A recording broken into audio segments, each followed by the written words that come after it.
नमस्कार विद्यार्थी मित्रांनो, आपल्या चॅनलवर तुमचं खूप खूप स्वागत आहे. आज मी इयत्ता 9वी विषय हिंदी द्वितीय सत्र परीक्षा हा पेपर 9वीचा पेपर एक्सप्लेन करणार आहे. आणि या पेपरमध्ये तुम्हाला अत्यंत महत्त्वाची सूचना पण देणार आहे. आमच्या चॅनलवर जी मेंबरशिप आहे, जर का तुम्ही घेणार असाल तर मी एक मेंबरशिप असणाऱ्या जे पण स्टुडंट्स आहेत त्यांना अत्यंत महत्त्वाचा क्वेश्चन असणार आहे तो व्हिडिओ अपलोड करणार आहे. अत्यंत महत्त्वाचे प्रश्न असणारा व्हिडिओ अपलोड करणार आहे. तर सर्व विद्यार्थ्यांनी ते मेंबरशिप एक्सेप्ट करा आणि घ्या. 100पेक्षा जास्त विद्यार्थ्यांनी मेंबरशिप घेतली तर मी नक्की तो व्हिडिओ अपलोड करणार आहे. तर तुमच्या मित्रमैत्रिणीपर्यंत हा व्हिडिओ शेअर करा आणि मेंबरशिप घ्यायला विसरू नका. व्हिडिओमध्ये पुढे जाण्याआधी जर तुम्ही आमच्या चॅनलला सबस्क्राईब केलं नसेल तर चॅनलला सबस्क्राईब करा, व्हिडिओला लाईक करा आणि तुमच्या मित्रमैत्रिणीपर्यंत हा व्हिडिओ शेअर करा आणि व्हिडिओला हाईप करा. त्यामधील बघा आता चला प्रश्न पहिला बघूया आपण. विभाग पहिला गद्य बघा. प्रश्न पहिला क. त्यामधील निम्नलिखित परिच्छेद पढ़कर दी गई सूचना के अनुसार कृतियां कीजिए. मी तो पॅसेज पूर्ण लिहिला नाहीये, फक्त स्टार्टिंग आणि एंडिंग लाईन लिहिलेलं आहे. तुमच्या पुस्तकामधील स्टार्टिंग आणि एंडिंग लाईन वरून तुम्ही ते पॅसेज हुडकायचं आणि उत्तर लिहायचे. मोहल्ले में समाचार उड़ती बीमारी पहिली लाईन आहे आणि शेवटची लाईन आहे लोगों की चीजें रखने को लाचारी. इथपर्यंत हा पॅसेज असणार आहे. पहिला त्यामधील प्रश्न विचारलेला आहे आकृती पूर्ण कीजिए.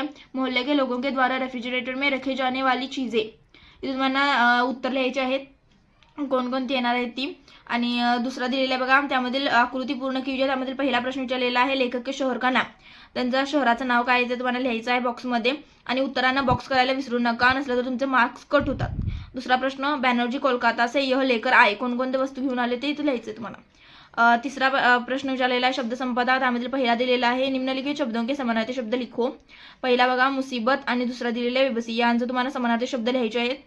दुसरा प्रश्न त्यामधील परिच्छेद में आए विदेशी शब्द लिखिए.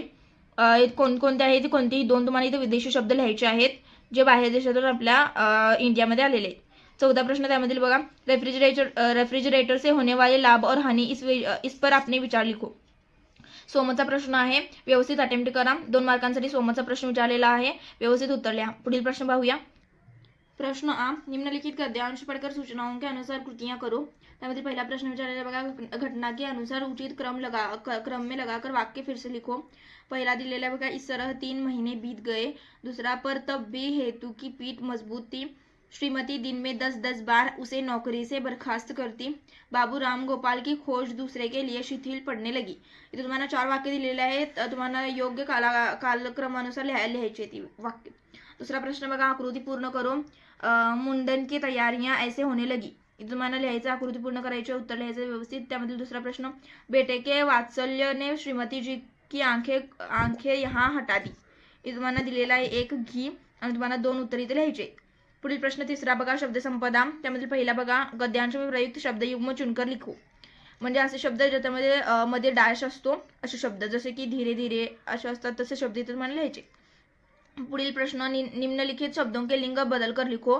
पहिला दिलेला आहे श्रीमान, दुसरा दिलेला आहे बालिका. यांचं तुम्हाला लिंग बदल कर लिखो म्हणजे त्यांचं लिंग आहे ते ओळखायचे नाही आहेत. म्हणजे पहचान कर लिखो तर तुम्हाला तिथं एकवचन आहे की बहुवचन आहे सांगायचं आहे. इथं तुम्हाला सांगितलं की बदल कर लिखो म्हणजे यांचं जे पण असणार आहे लिंग बदलून तुम्हाला इथे लिहायचं आहे. श्रीमान म्हणजे इथे येणार श्रीमती असं.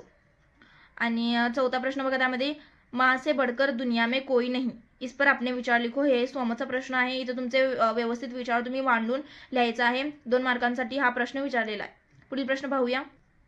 प्रश्न ए निम्नलिखित अवधित गद्यांश पढ़कर कृतियां पूर्ण कीजिए. इथे तुम्हाला स्टार्टिंग आणि एंडिंग लाईन दिलेला आहे. पूर्ण पॅसेज मी लिहिला नाही आहे. पहिला बघा स्टार्टिंग लाईन आहे खेल से मन मस्तिष्क का विकास आणि शेवटची ओळ असणार आहे संकीर्ण मर्यादाएं यहाँ आकर टूट जाती हैं. हा तुम्हाला पॅरेग्राफची स्टार्टिंग आणि एंडिंग लाईन दिलेली आहे. त्यामधील प्रश्न पहिला बघा आकृती पूर्ण करो. खेल से इन गुणों का विकास होता है. हे तुम्हाला लिहायचं आहे. आणि दुसरा प्रश्न खेलकूद से शरीर तंदुरुस्त रहता है विषय पर अपना मत स्पष्ट करो. सोमचा प्रश्न आहे, व्यवस्थित अटेम्प्ट करायचा आहे. विभाग दुसरा पद्य विभाग चालू होत आहे. दुसरा प्रश्न दुसरा अ निम्नलिखित पद्यांश पढ़कर कृतियां कीजिए. झूठा मीठे वचन काहे.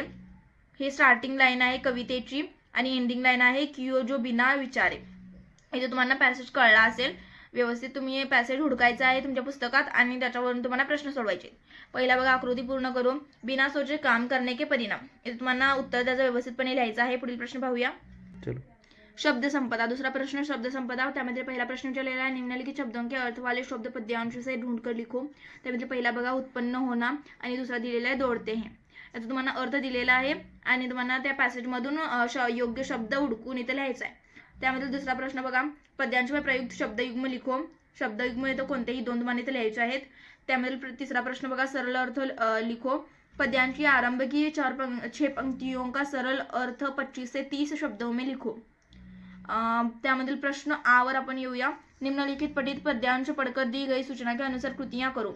मैं सिंधु नदी का घुल मिल जाती है. इथे तुम्हाला शेवटची आणि एंडिंग लाईन दिलेली आहे. त्यामधून तुम्हाला व्यवस्थित पॅसेज समजला असेल. त्याच्यावरून तुम्हाला इथं प्रश्न दिलेले ते सोडवायचे आहेत. पहिला प्रश्न बघा आकृती पूर्ण करो. पावन जल स्नान करने वालों से नहीं पूछता. उसकी जात. इथे तुम्हाला उत्तर एक दिलेलं आहे. त्यामध्ये तुम्हाला 2 उत्तर लिहायचे आहेत.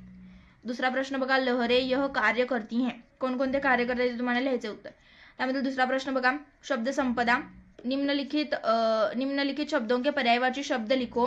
त्यामधील पहिला बघा मर्म आणि दुसरा दिलेला पावन. यांचं तुम्हाला पर्यायवाची म्हणजे समानार्थी शब्द असणारे ते लिहायचे. पर्यायवाची आणि समानार्थी सेमच असतात. पुढील प्रश्न पाहूया आपण. त्यामधील दुसरा प्रश्न बघा निम्नलिखित शब्दों के वचन बदल कर लिखो. पहिला दिलेला आहे लहर, दुसरा दिलेला आहे सभ्यता. त्यामधील तिसरा प्रश्न विचारलेला आहे सरल अर्थ. पद्यांश के आरंभ वाली मैं सिंधु नदी का और मचलती है. ही जे सुरुवातची म्हणजे स्टार्टिंगची पण जे लाईनी आहे त्यांचा तुम्हाला सरळ अर्थ लिहायचा आहे. हे तुम्हाला दिलेला आहे. त्या हिशोबाने व्यवस्थित तुम्हाला अर्थ लिहायचा आहे. पुढील विभाग तिसरा पूरक पठन. प्रश्न तीसरा अ निम्नलिखित पठित पद्यांश पढ़कर दी गई सूचना के अनुसार कृतियां कीजिए. पायोनियर प्रेस में प्रताप की समय की पाबंदी. तो छाता उनके हात में जरूर होता. स्टार्टिंग लाईन आहे आणि हे एंडिंग लाईन आहे. त्याच्यामधून तुम्हाला पॅरेग्राफ हुडकायचा आहे पुस्तकातील आणि त्याच्यावरून तुम्हाला उत्तर लिहायचे आहेत. पहिला प्रश्न बघा आकृती पूर्ण करो. पद्यांश में बताए गए पिताजी के गुण. कोणकोणते गुण तुम्हाला पॅरेग्राफ मध्ये दिसतात ते तुम्हाला इथे लिहायचे. पुढील प्रश्न दुसरा स्वमत अभिव्यक्ती. समय की पाबंदी विषय पर अपने विचार लिखो. इथे तुम्हाला स्वमत लिहायचं आहे. व्यवस्थितपणे लिहा. 2 मार्कांसाठी हा स्वमत विचारलेला असतो. पुढील प्रश्न आ बघा निम्नलिखित पठित पद्यांश पढ़कर दी गई सूचनाओं के अनुसार कृतियां करो. कितनी सुंदरता बिखरी. ही स्टार्टिंग लाईन आहे आणि एंडिंग लाईन आहे. रुक रुक गाती वनप्रिय कोयल. तुम्हाला स्टार्टिंग आणि एंडिंग लाईन दिलेली आहे. त्याच्यावरून तुम्हाला कवितामधील तो पॅरेग्राफ हुडकायचा आणि उत्तर लिहायचे. पुढील प्रश्न पाहूया आपण. त्या आकृती पूर्ण कीजिए. कविता में आए प्राकृतिक सौंदर्य के घटक. कोणकोणते घटक आहेत ते तुम्हाला लिहायचे आहेत. दुसरा प्रश्न स्वमत. पर्वतों में प्राकृतिक सुषमा विषय पर अपने विचार 25 से 30 शब्दों में लिखो. तुम्हाला स्वमत लिहायचं आहे.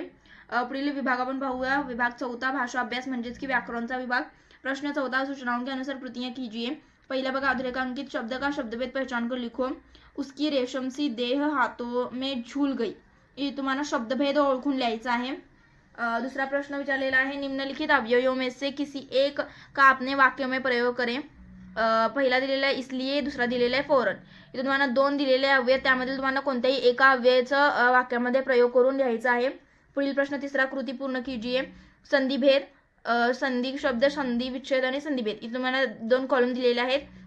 तुम्हाला इथं 2 कॉलम मध्ये एकाच कोणता तरी शब्द पूर्ण करायचा आहे. जसं की इथं सु अधिक आगत याचा आहे. तुम्हाला इथं संधी शब्द लिहायचा आहे व्यवस्थित आणि संधिभेद या 2 शब्दांपैकी तुम्हाला कोणताही एक व्यवस्थित सोडवायचा आहे. 1 गुणांसाठी हा प्रश्न विचारलेला आहे. पुढील प्रश्न चौथा निम्नलिखित वाक्यों में से किसी एक सहायक क्रिया को पहचान कर उसका मूल रूप लिखो. पहिला दिलेला बघा विद्यार्थी अपना बस्ता उठा लाया और दूसरा दिलेला आहे वह कक्षा में प्रवेश नहीं कर पाया. हे तुम्हाला सहाय्यक क्रिया ओळखायची आहे आणि त्याचं मूल रूप लिहायचं आहे. ते तुम्हाला असं डायरेक्टली लिहायचं नाही आहे. असं तुम्हाला कॉलम करायचं आहे. इथे तुम्हाला लिहायचं सहाय्यक क्रिया आणि इथं लिहायचं मूल रूप. त्याच्यावरून तुम्हाला कॉलम करूनच लिहायचं तरच तुम्हाला पैकीच्या पैकी मार्क मिळतील. पुढील प्रश्न पाहूया. प्रश्न 5वां बघा निम्नलिखित क्रियाओं का प्रथम तथा द्वितीय प्रेरणार्थक रूप लिखिए. क्रिया दिलेला आहे धोना आणि जीतना. तुम्हाला प्रथम प्रेरणार्थक आणि द्वितीय प्रेरणार्थक रूप लिहायचं आहे. पुढील प्रश्न 6वां निम्नलिखित मुहावरे में से किसी एक मुहावरे का अर्थ लिखकर वाक्य में प्रयोग करो. पहिला आंख खुलना, दुसरा आपे से बाहर होना. या दोघांमधील तुम्हाला एका कोणताही मुहावरेचा अर्थ सांगायचा आणि वाक्यात प्रयोग करायचा आहे. किंवा हे तुम्हाला जमलेलं आहे तर अथवासाठी म्हणजे और साठी दिलेला आहे. अधोरेखांकित वाक्यांश के लिए उचित मुहावरे का चयन करके वाक्य फिर से लिखो. चकमा देना, खुशी का ठिकाणा न रहना. इथं तुम्हाला 2 मुहावरे दिलेले आहेत. इथं तुम्हाला वाक्य दिलेलं आहे त्याच्या जागी तुम्हाला कोणतं योग्य या दोघांमधील मुहावरा आहे ते ओळखून इथं लिहायचं आहे. अपराधी धोका देकर पुलिस की जीप से भागा. हे तुम्हाला कोणतं योग्य आहे ते हुडकून लिहायचं आहे. 7वां प्रश्न निम्नलिखित वाक्य पढ़कर प्रयुक्त कारकों में से कोई एक कारक पहचान कर उसका भेद लिखो। पहिला दिलेला आहे बघा, घर में उनकी हुकूमत थी। दुसरा दिलेला आहे वह फिर सारे मोहल्ले को तंग करता। त्यामध्ये तुम्हाला कारक भेद ओळखायचा आणि लिहायचे। इथं पण कॉलम करूनच लिहा, कारकचं म्हणजे चिन्ह लिहायचं आणि इथं भेद लिहायचं। पुढील प्रश्न 8वां, निम्नलिखित वाक्य में यथास्थान उचित विराम चिन्हों का प्रयोग करके वाक्य फिर से लिखो। धीरे धीरे बाह हिलना भी मुश्किल हो गई।